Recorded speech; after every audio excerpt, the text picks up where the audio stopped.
bundok sa Compostela Valley sa Mindanao, may tagong gubat na pahirapang puntahan. Pero pagdating doon, ibang-iba ang makikita. Parang punong yumabong sa isipan ni Nanding ang kwento tungkol sa isang mahiwagang bundok sa kanilang bayan. Sa New Bataan, Compostela Valley. Ang sinumang mangangahas pumasok daw dito, lalo na yung walang permiso, naliligaw o hindi kaya nawawala. Ang ganda ng kagubatang ito para lang daw sa mga matatapang. Ang bundok kasi pinaniniwala ang binabantayan ng mga diwata.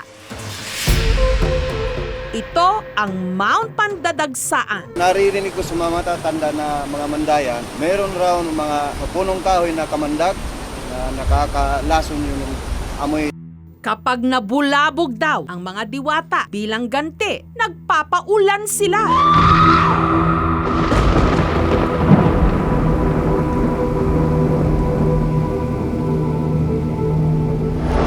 Sa kabila ng mga kwentong ito, si Nanding naglakas loob na akyatin ang bundok kasama ang kanyang kaibigan. Kung makakita tayo ng mga buto-buto ng mga hayop dito, sigurado mayroong nandyan yung kahoy na kamandag. Pero ang tumambad sa kanila, isang bahagi ng bundok na para raw nasa ibang mundo. Talagang napakakapal na lumot. Parang ayaw na namin bumalik. Anila ang ibang nagtangkang kuna ng bundok. Misteryosong hindi raw na-record ang video o litrato.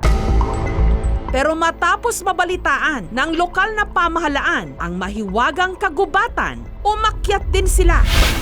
At nalitratuhan nila ito, ang mga puno, balot ng lumot. Kaya naman ito tinawag na Mossy Forest ng Mount Pandadagsaan.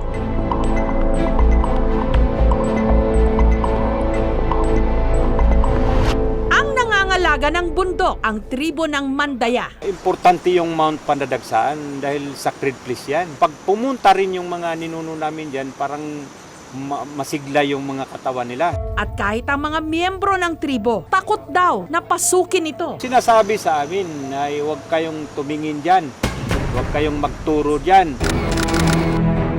Gayunman, nung kumalat ang litrato kung gaano kaganda ang bundok, may ilan ng mga mountaineer na naglakas loob na umakyat dito at nadala.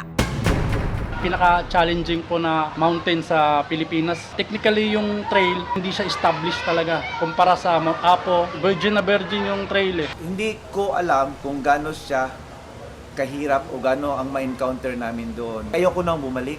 Kaya ang Mossy Forest, binansaganding Mount Tagam, salitang Bisaya na ang ibig sabihin, natuto na at hindi na uulit pa. Subalit noong taong 2012, matapos kasama sa mga binayon ng Bagyong Pablo, ang Mount Pandadagsaan ipinasara at ipinagbawal na ang pag-akyat dito. May mga landslides, kailangan pa na i-establish muli na ma-stabilize yung trail kasi ang ating iniisip is yung safety ng mga aakyat.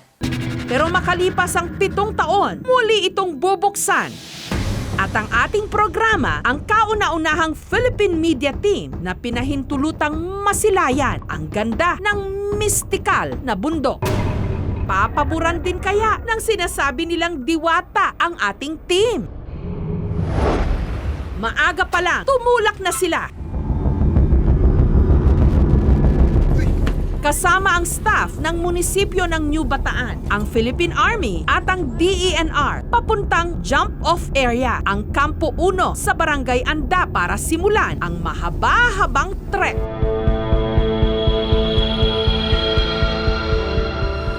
Ang unang challenge, ang 1.5 kilometer river trek sa Mayo River. Ilang minuto pa lang ang nakalipas, biglang bumuhos ang malakas na ulan. Pahiwatig kaya ito ng diwata ng bundok.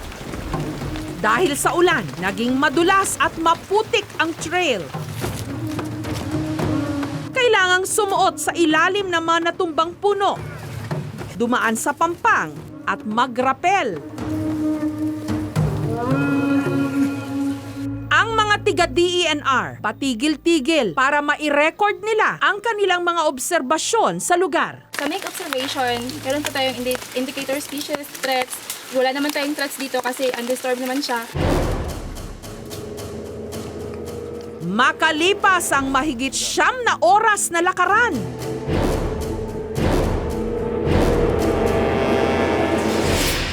narating din ng grupo ang Camp 1 kung saan sila magpapalipas ng gabi.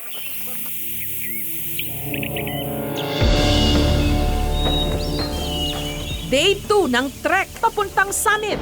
Umulan na naman.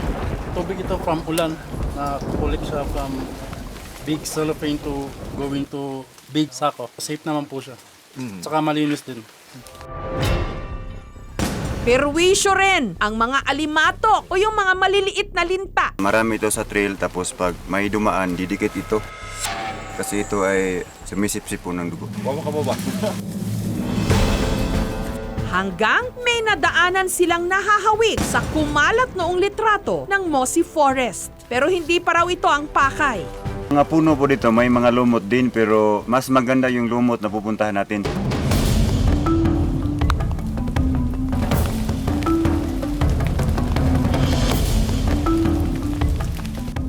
Mag-aalas 4 na ng hapon nung sa wakas, narating din ng grupo ang summit o tuktok ng Mount Pandadagsaan.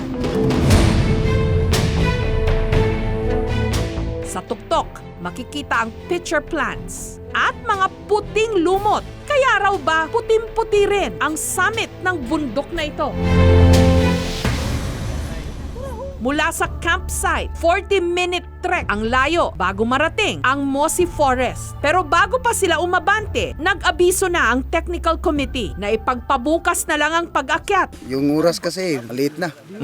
Hindi naman pwede pumunta doon kasi palapit ng gabi.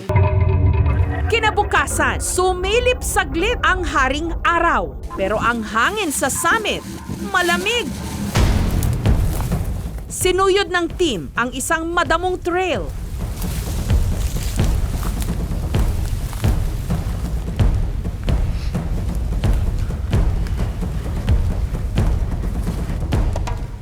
Pumasok sa isang tila lagusan na gawa sa ugat ng puno.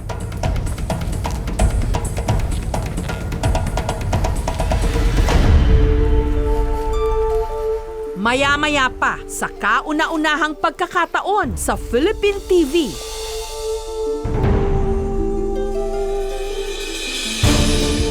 Tumambat sa kamera ang tanawing parang sa panaginip lang nakikita.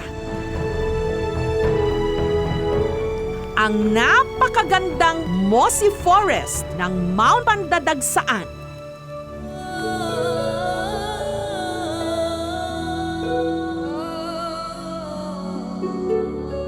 Ang mga ugat at sanga ng mga puno ng Philippine cedar na nababalot ng makakapal ng lumot.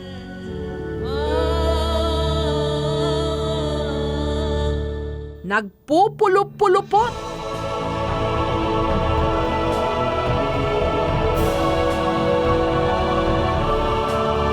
Ang mga makakapal na lumot tila bumubuo ng kakaibang mundo.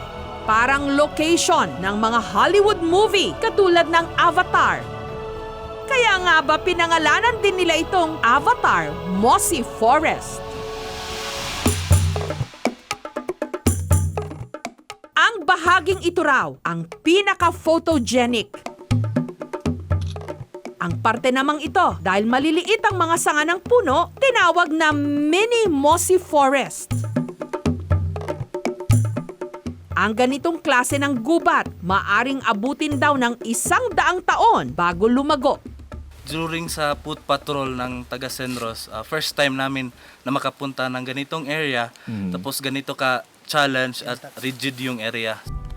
Sobrang gusto ko na mag-give up pero pagkarating dito is napawi lahat ng pagod at lahat ng sugat na natamo ng trekking. Habang nasa Mossy Forest, walang diwatang nagpakita. Pero ang drone na dala ng aming team, paulit-ulit na nagloko.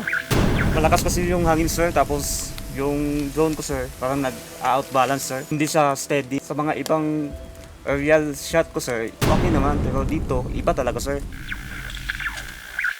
Based po kasi sa experience namin sir, pag marami yung umakyat, hindi siya gaano nagbibigay ng magandang view. Mahigpit na paalala ng lokal na pamahalaan ng New Bataan sa mga nais masilayan din ang ganda ng Mossy Forest. Kinakailangang makipag-ugnayan sa kanilang tanggapan. Kailangan natin ang karampatang mga permiso bago tayo aakyat. Una, sa tribal community, kailangan alam ng Philippine Army. Heart talaga ito ng ancestral domain ng Bandaya Mansata. Inaalagaan ito hanggang ngayon at saka sa next generation dahil sacred place nga yan. Itong Mount Patadagsaan is mostly is the mobility corridor ng mga NPA. To saturate the area is nagpapadala po kami ng mga personnel po namin to identify kung nasan po yung mga locations na nakalaban. Ang Mount Pandadagsaan kailangang respetuhin at alagaan. Natatangi ito. Bago ito nasilayan, hindi mo aakalaing meron palang ganito sa ating bansa. Talagang out of this world. Para kang nasa mundo ng pantasya.